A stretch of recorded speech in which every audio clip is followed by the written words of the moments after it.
This World Cup is the first World Cup of the end of the World Cups.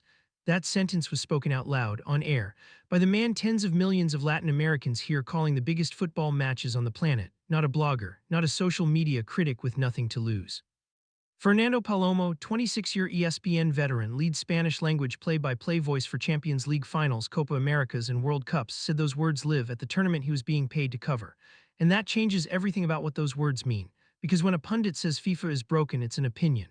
When a provocateur says the World Cup is dying, it's a take. But when the voice of the tournament itself, a professional broadcaster with a career built on calling these exact moments, says we may be watching the beginning of the end, that is something different. That is a man who has watched 30 years of this sport from the inside, telling you what he sees. So let's take him seriously, let's follow the evidence.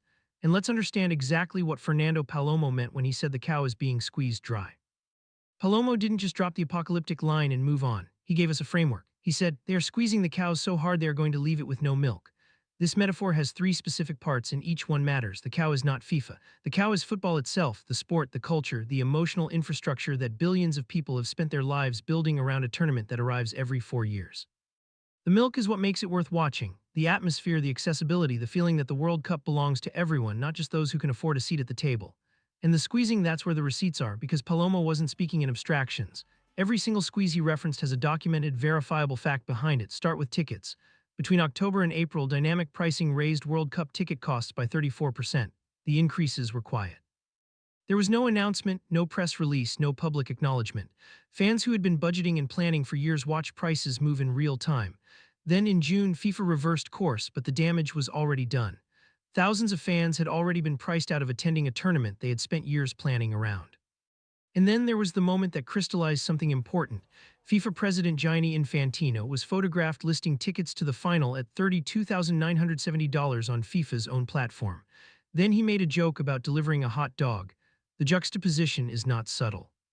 The man running the organization that positions the World Cup as a global celebration of football listed seats to the final at a price that exceeds the annual income of millions of football fans in the countries that love this sport most.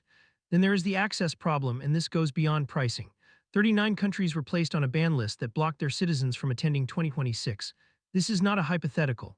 Jabril Gay bought a ticket. He followed every step of the process. He was blocked by travel restrictions from attending. Omar Artan spent 3 years preparing to officiate at this World Cup, 3 years of training, preparation, and planning. He was turned away at Miami Airport after 11 hours of travel. The tournament he had dedicated years of his professional life to attending was closed to him before he ever reached a stadium. FIFA's official response to both situations, used 3 separate times in public statements, was, "We are not involved." That is the official position of the organization running the event, not involved. Now look at where the money goes. FIFA's projected revenue for 2026, $11 billion. The prize money pool distributed to competing nations, $1 billion, just over 9% of total revenue. Infantino's reported annual salary, $4 million. The collective shortfall faced by U.S. host cities from hosting the tournament, at least $250 million. FIFA's financial contribution to New Jersey's transportation infrastructure bill, $0. FIFA's contribution to host city security costs, $0. $11 billion in projected revenue. $0 contributed to the cities absorbing the cost of hosting it. One more detail that deserves specific attention. The hydration breaks introduced during 2026 were announced first, not to team doctors, not to player welfare committees, not to the press, but in a meeting with television executives. They were framed as a commercial advertising window.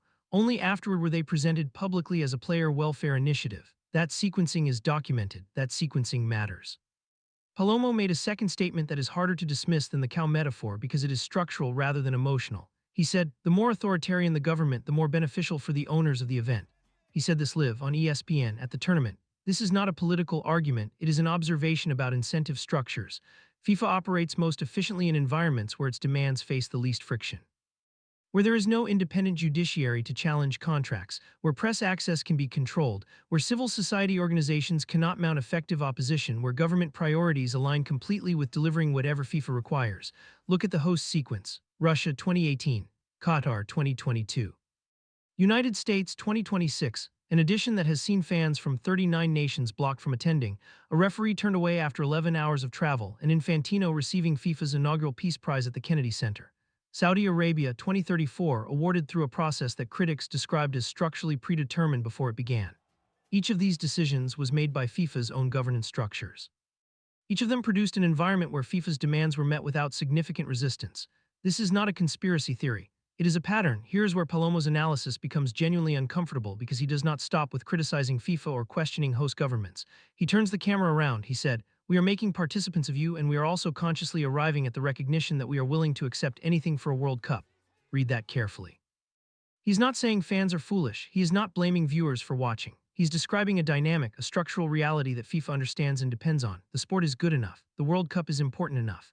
The emotional investment that billions of people have built over decades is deep enough that the audience keeps returning regardless of what happens off the pitch.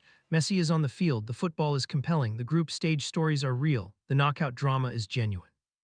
None of that changes because of what happened to Jabril Gay or Omar Artan or the host cities carrying a $250 million collective shortfall. And because none of that changes the on-field product, the audience remains. And because the audience remains, FIFA's leverage remains. And because FIFA's leverage remains, the squeezing continues. Palomo is describing a loop. And the uncomfortable truth embedded in his analysis is that the unconditional love millions of people have for this sport is precisely what makes the squeezing not just possible, but worse with every cycle. This is not a metaphor. Right now, people across the internet are posting group stage predictions and knockout bracket takes while knowing about the visa denials, the empty seats, and the $33,000 final tickets. That is the dynamic Palomo is naming. Palomo's fear is explicitly long-term. He is not predicting that 2026 collapses. He is not saying the tournament will fail. The 2026 World Cup is happening. The football is real. The stories are real. But his question is, what happens when the squeezing continues long enough?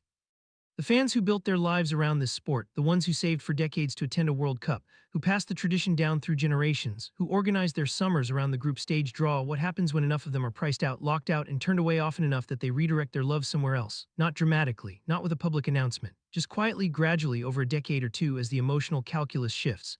This has happened before.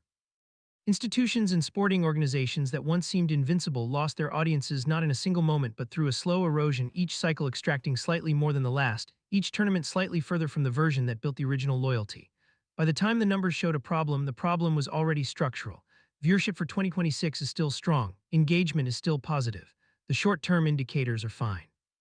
But Fernando Palomo has watched 30 years of this from the closest possible position. He has called the goals, he has interviewed the players, he has felt the atmospheres, and he is telling you that what he is watching now is qualitatively different from what came before. Nothing Palomo said changes FIFA's revenue projections, nothing he said alters the bracket or affects a single result on the pitch. The 2026 World Cup will proceed. Infantino will remain in his position. The $11 billion will move through FIFA's accounts in the way FIFA has structured it to move. But something specific happened when Palomo said those words out loud on air from inside the broadcast booth. He named something from the inside, from the most trusted voice in the room for tens of millions of viewers. Teleser published it. Infobae picked it up. The cow quote spread across Latin America because it gave words to a feeling that millions of people already had but hadn't heard articulated by someone in his position. That is what honest broadcasting does. It confirms what people sense but cannot prove on their own. The people who felt priced out had a number to attach to it, 34%. The people who felt that host city selection followed a pattern had a structural framework to apply. The more friction-free the environment, the more attractive the host. The people who had been watching each cycle feel slightly more extractive than the last had a name for the mechanism. The cow, the squeezing, the milk running out. Fernando Palomo did not change what FIFA is doing. But he changed what it is possible to say about it publicly on the record, from someone who is standing right in the middle of it. 3 questions to sit with. Do you think Palomo is right? Is 2026 the first World Cup of the end of the World Cups? Is the squeezing already past the point of return, or is football's hold on its audience unconditional enough to survive whatever FIFA does next? In the personal version, what would FIFA have to do before you personally stopped watching the World Cup? That last question is not rhetorical. Your answer to it is the exact data point FIFA's financial model is built around. They have already run the calculation. The question is whether Palomo is right that they've miscalculated how much milk is actually left.